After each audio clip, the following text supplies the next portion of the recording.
Hello दोस्तों, स्वागत है आपका हमारे यूट्यूब चैनल पर। दोस्तों, जब भी आप घर का काम करवाते हैं तो आपके लिए सबसे बड़ा कन्फ्यूज़न तो यही रहता है कि पहले कॉलम बना लें या पहले दीवार बनाएं फिर कॉलम बनाएं। तो कौन सा तरीका बेस्ट है, किसमें ज़्यादा मजबूती होती है, किसके क्या फ़ायदे हैं, इन सारी चीज़ों को लेकर आप बहुत कंफ्यूज रहते हैं। अलग अलग लोगों से आप राय लेंगे तो वो अपने जजमेंट के हिसाब से ही आपको बताएंगे। तो ज़्यादा बेटर कौन सा है ये मैं आपको आज के इस वीडियो में कंप्लीट बताऊंगा, दोनों के फायदे और नुकसान भी बताऊंगा। लास्ट में आप बिल्कुल कंफर्म हो जाएंगे कि आपको क्या करना चाहिए। देखिए, आपने देखा होगा कि पहले कॉलम बनते हैं और कहीं कहीं पर आपने देखा होगा कि पहले दीवार बनते हैं। तो कंफ्यूजन आ जाता है कि यार तरीका कौन सा सही है। तो देखिए, जो पहले दीवार बनते हैं और फिर कॉलम बनते हैं उनको कन्फाइंड मशीनरी बोला जाता है, और उनको हम अपनी भाषा में सेमी फ्रेम स्ट्रक्चर भी बोलते हैं। यानी उस तरीके का स्ट्रक्चर जिसका लोड कॉलम पे न आकर कॉलम पे आकर के कुछ लोड दीवार पे भी रहता हो। यानी लोड उठाने का काम कॉलम के साथ साथ दीवार भी कर रही है, उसको हम लोग सेमी फ्रेम स्ट्रक्चर बोलते हैं। और इस तरह का जो काम होता है कि पहले चिनाई करके और फिर जो है हम कॉलम की कास्टिंग करते हैं, तो उसको कन्फाइंड मशीनरी बोलते हैं। तो देखिए, तो कन्फाइंड मशीनरी में हम करते ही हैं कि पहले हम दीवार खड़ी कर लेते हैं, उसके बाद हम कॉलम क्या जो साचा होता है, मान लीजिए कॉलम हमको 9 इंच बाय 9 इंच का बनाना है, तो हम 9 इंच बाय 9 इंच का स्पेस छोड़ते जाते हैं। और फिर क्या करते हैं, हम कॉलम की कास्टिंग कर देते हैं, फिर लिंटल बीम की ढलाई कर देते हैं। तो इससे होता यही कि जो हमारी दीवार है उसका कॉलम के साथ भी एक मजबूत पकड़ हो जाता है और लिंटल बीम के ऊपर से पकड़ हो जाता है। और सरिया डालकर हम जब लिंटल बीम की ढलाई कर देते हैं तो पूरा हर कॉलम से उसको बांध देते हैं। तो देखिए, इसमें मजबूती तो सही है, लेकिन अगर आप इस काम को अच्छे से करेंगे तो ही आपका सही से काम करेगा। जैसे कि आप इस इमेज में देख रहे होंगे कि मैं आपको दिखा रहा हूं कि जहां पर कॉलम खड़ा करना था, तो इन लोगों ने पहले ब्रिक वर्क किया और कॉलम की को पोजीशन को छोड़ दिया जहां कॉलम खड़ा करना था, लेकिन ब्रिक वर्क उन्होंने जिग जैग में किया। और जब कॉलम की हम कास्टिंग करेंगे तो हमारा कॉलम भी जिग जैग की तरह से ही होगा। तो इसमें प्रॉब्लम यह है कि हमारा जो कॉलम है वो बिल्कुल ब्रिक वर्क से जुड़ जाएगा। अब लोग बोलेंगे ये तो अच्छा है, यहीं पर आप गलत कर जाते हैं, क्योंकि हमारे कॉलम का लोड कुछ और है, काम कुछ और है, और हमारे दीवार का काम कुछ और है। हमारे कॉलम का जो काम है वो है लोड को ऊपर से जो लोड आ रहा है उसको लेकर के कॉलम पूरा लोड बियर करता है और फुटिंग को डिस्ट्रीब्यूट कर देता है मिट। और जो हमारी दीवार है उसका काम पार्टीशंस का है।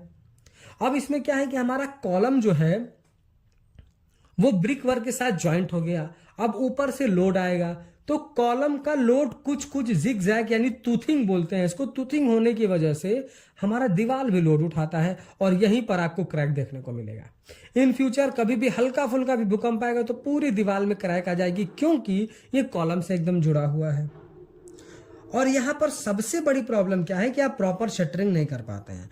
प्रॉपर शटरिंग नहीं कर पाते क्योंकि आपने दो तरफ से दीवार खड़ी कर दी। अब उसके बाद आप प्लाई अच्छे से कर नहीं पाएंगे तो क्या है, कंक्रीट की स्लरी बहने लगती है, हमारी गिट्टी गिरने लगती है, हमारी बजरी गिरने लगती है। और वाइब्रेटर नहीं यूज कर सकते क्योंकि हमारा शटरिंग जब प्रॉपर नहीं है, वाइब्रेटर यूज करेंगे तो शटरिंग और फैलेगी, शटरिंग डिस्टर्ब होगी, हमारा कंक्रीट नीचे गिरने का डर रहता है। तो हम जो है वाइब्रेटर भी यूज नहीं करते हैं, जिसकी वजह से ढेर सारे हनीकॉम्स देखने को मिलते हैं। और किसी भी आरसीसी मेंबर में अगर हनीकॉम्स दिख रहे हैं तो 5% से ज्यादा दिख रहे हैं तो वो यूजेबल नहीं है। इस तरह से आप सिंपल समझ लीजिए। तो फिर आपको, और सबसे बड़ी प्रॉब्लम क्या है कि जब आप कंक्रीटिंग करते हैं ना, तो ये जो हमारा ब्रिक है, जो हमारी ईंट है, ये 20% तक पानी को एब्जॉर्ब करता है। अब आप क्या करेंगे कि हमने दीवार पहले बना दी, कॉलम बाद में करने के लिए बनाने के लिए हम जब बाद में कॉलम डालते हैं, कॉलम बनाने के लिए हम कंक्रीट डालते हैं, तो कंक्रीट का पानी जो है हमारा ये दीवार सोख लेता है, एब्जॉर्ब कर लेता है, तो हमारी जो है कॉलम जो है कमजोर हो जाती है। तो करना कैसे, अगर इसी काम को हम ठीक से करना चाहें, कि अगर आप पहले ब्रिक वर्क ही करना चाहते हैं और बाद में आप कॉलम की कास्टिंग करना चाहते हैं, तो उसका सही तरीका क्या हो सकता है। पहले आपको ब्रिक वर्क जो आपने किया है उसमें आपको टूथिंग नहीं करनी है, आपको सीधा ब्रिक वर्क करना है। कॉलम के लिए अगर 9 इंच बाय 9 इंच का स्पेस है तो दोनों तरफ आपको कवर ब्लॉक लगाना है, यानी आपने 7 बाय 7 का रिंग यूज करा है तो दोनों तरफ आपका जो है 1-1 इंच का जो भी आपका स्पेस आ रहा है वो स्पेस होना चाहिए। प्रॉपर कॉलम सीधी खड़ी करनी है। और ब्रिक वर्क जब हो जाए तो पहले ब्रिक वर्क को, अगर आपको जब कॉलम कास्ट करना हो उससे 2 दिन पहले आप जो भी ब्रिक वर्क है उसका प्रॉपर क्यूरिंग कर दीजिए, ताकि वो उसको जितना पानी एब्जॉर्ब करना है एब्जॉर्ब कर ले। ताकि वो हमारे कंक्रीट का पानी एब्जॉर्ब ना करे, सीमेंट स्लरी जो हमारा है वो एब्जॉर्ब ना करे। और शटरिंग आपको फिर प्रॉपर करनी पड़ेगी, शटरिंग आपको प्रॉपर यूज करिए ताकि आप वाइब्रेटर यूज कर पाए। आपको हनीकॉम्ब से बचना है। और कवर ब्लॉक का स्पेस छोड़े रहेंगे तो कवर ब्लॉक भी आप अच्छे से लगा पाएंगे। तो आपका जो कॉलम है एक तो वो सीधा रहेगा, दूसरा जो हमारा सरिया है वो वेदर टू एक्सपोज नहीं होगा। अगर वेदर टू एक्सपोज रहेगा तो उसमें धीरे धीरे नमी आएगी, जंग लगेगा तो वो खराब हो सकता है। तो ये ब्रिक वर्क आपको कैसे करना है, कवर जो भी हमारा कॉलम का स्पेस है उसको प्रॉपर छोड़ते हुए।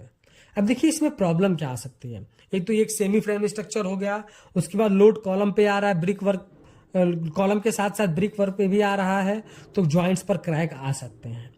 अब दूसरा है कि हमको फ्रेम स्ट्रक्चर बनाना है, यानी कि पहले कॉलम बनाना है और बाद में जो है ब्रिक वर्क करना है। अगर आप ये करना चाहते हैं देखिए ये तरीका एकदम बेस्ट तरीका है, लेकिन इसमें प्रॉब्लम ये है कि पहले हम जो फ्रेम बना लेते हैं, यानी हम कॉलम बीम की पहले बना लेते हैं, कॉलम बना लेंगे, फिर बीम की बीम बना लेंगे, फिर हम छत की ढलाई कर लेंगे। उसके बाद जब हम ब्रिक वर्क करने जाते हैं तो कॉलम या फिर बीम के जो ज्वाइंट है, बीम कॉलम पे जो हमारा ब्रिक वर्क का ज्वाइंट रहता है उस पर क्रैक्स देखने को मिलता है। तो वो ऐसा क्यों होता है?